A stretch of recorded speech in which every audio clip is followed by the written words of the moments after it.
side of comments that people post, watching Twitter, as well as taking the phone calls, responding to emails. Some people still have faxes kicking around.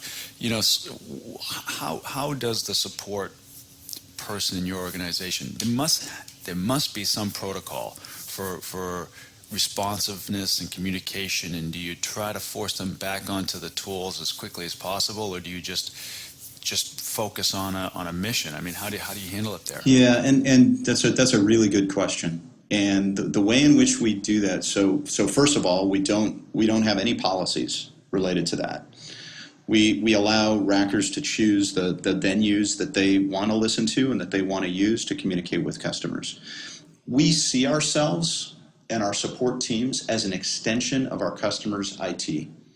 And through Fanatical Support, we're able to create teams. If you are a customer, you know who your support team is. You know most of those rackers on that support team. You know their personalities. You know their family situation, their kids, etc. And oftentimes vice versa if customers are open to sharing that. And so there have been some really good relationships developed between customers and support teams as a result.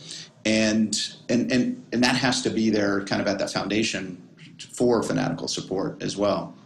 And so oftentimes our support rackers just sort of willingly give their personal cell numbers to the customer. And so that's yet another avenue, right? And so we allow them to choose however they want, and typically it's however the customer wants to communicate, because that's what it's all about. And so our support rackers are flexible enough to communicate with their customers however the customer chooses. That gets to be a challenge, though, when you're supporting many customers, right? And they all have a different preference. We do have a team that watches Twitter and all of the other avenues, and so we've got a social media team that specifically listens in on the channel for Rackspace, and those get routed around to the right support teams as needed. Oftentimes we'll take action based on a tweet, or we will follow up with a customer directly simply based on a tweet. It's just another avenue for an incident to come in.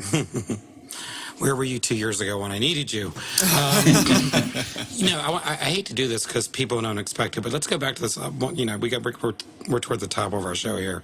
Customers obviously have mixed supplier models